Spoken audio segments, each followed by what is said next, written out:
Jésabel Coupé-Soubeyran, bonjour. Bonjour Thibault. Vous êtes maître de conférence à l'Université Paris 1 Panthéon-Sorbonne, conseillère éditoriale au CEPI. Et je vous reçois aujourd'hui car vous lancez une alerte. Selon vous, il serait en train de se jouer au niveau européen un dangereux retour en arrière en matière de régulation financière, le tout sous la houlette de Jonathan Hill, le commissaire européen aux services financiers. Alors expliquez-nous cela, c'est en effet un peu étonnant puisqu'on a surtout entendu parler depuis 2008 d'inflation réglementaire.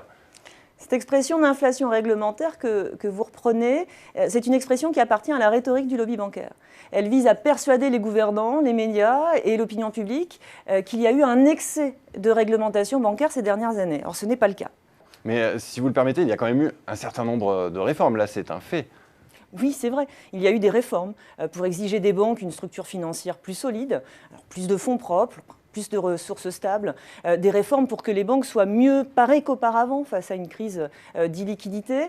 C'est nécessaire, et plus encore, je dirais, dans le contexte actuel du Brexit, où l'on peut craindre pour les mois à venir, pour les années à venir, des conséquences négatives pour le secteur bancaire et financier et des tensions qui en résulteront très probablement sur les marchés interbancaires. Or, c'est en grande partie pour faire face à ce genre de tensions que les règles de liquidité ont été introduites.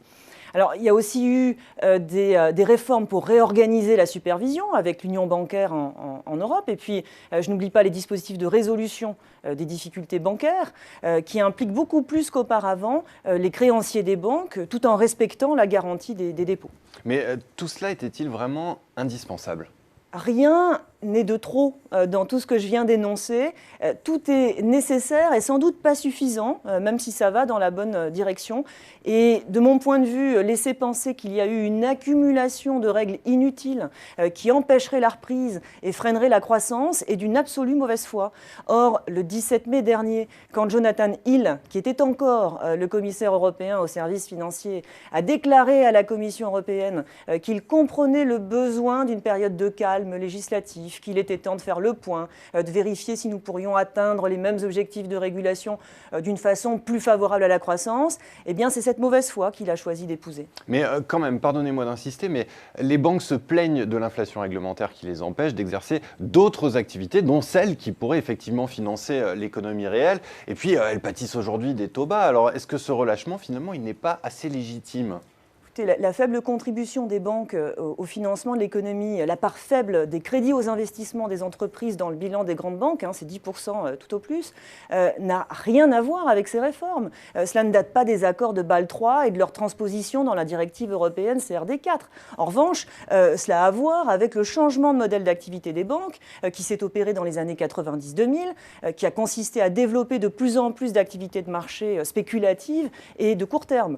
Quant aux taux très bas, qui pèsent, certes, sur les marges bancaires, n'oublions pas qu'il résulte des politiques monétaires mises en œuvre pour gérer une formidable crise financière dont les banques portent en partie la responsabilité. Est-ce qu'il faut voir la main du lobby bancaire dans ce retour en arrière ? Je vous pose la question parce que je pense naturellement à votre ouvrage Blabla Bank qui était paru aux éditions Michalon, vous étiez venu en parler, dans lequel vous décortiquiez la rhétorique du lobby bancaire quand il cherche à justement freiner les réformes. Est-ce que vous retrouvez les mêmes rouages dans ce qu'il se joue aujourd'hui ? Oui, tout à fait.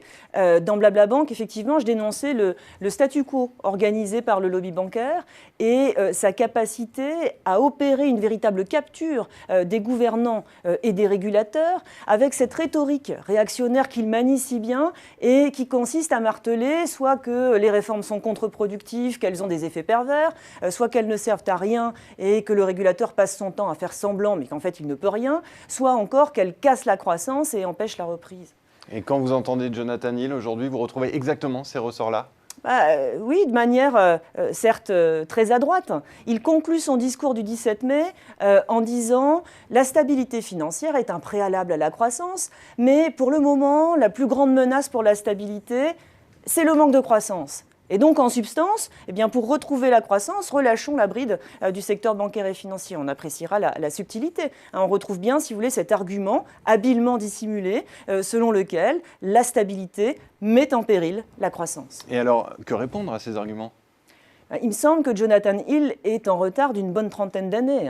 Il raisonne comme si la finance était encore peu développée et que l'on pouvait attendre de son développement qu'il favorise la croissance. Or, en 30 ans, ça n'a échappé à personne, sauf à Jonathan Hill manifestement. La finance s'est formidablement développée au point de totalement engloutir l'économie réelle. Et si j'exprimais les choses de manière un petit peu plus formelle, je dirais, à l'appui des travaux académiques, institutionnels qui sont menés par exemple au FMI, à l'OCDE ou encore au CEPI, que la relation entre finance et croissance est une relation complexe. En tout cas, elle n'est pas linéaire.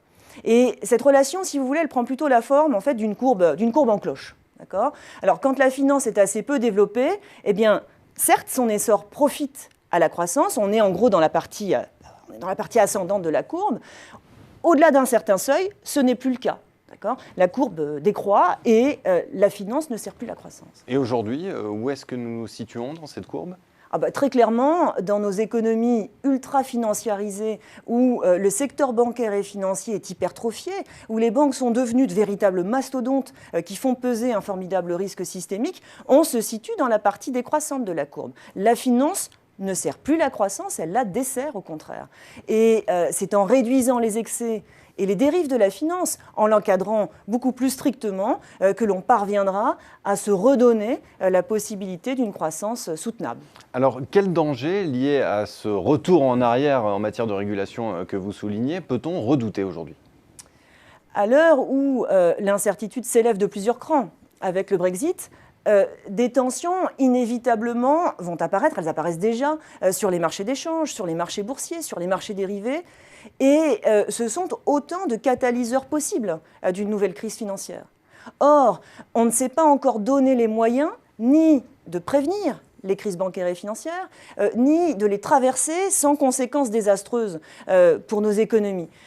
Revenir en arrière sur les réformes et mesures prudentielles, eh bien, c'est s'exposer encore un peu plus dangereusement à ce risque d'instabilité financière. Alors, quelles sont, selon vous, les réformes qui devraient être mises en œuvre prioritairement au niveau européen ? D'abord, je dirais qu'il faut mener à bien ce qui a été commencé. Ne rien lâcher, ne rien raboter, comme c'est trop souvent le cas. Il faut appliquer les exigences de fonds propres, les exigences de liquidité sans les assouplir. Il faut aller jusqu'au bout de l'union bancaire en installant une garantie unique des dépôts.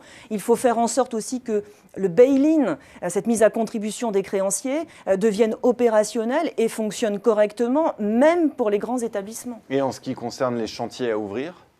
Eh bien, sur le plan structurel, quasiment rien n'a été fait. Il faut réduire la concentration du secteur bancaire, il faut diminuer la taille des banques, il faut réorienter le modèle bancaire vers des activités qui contribuent au financement de l'économie.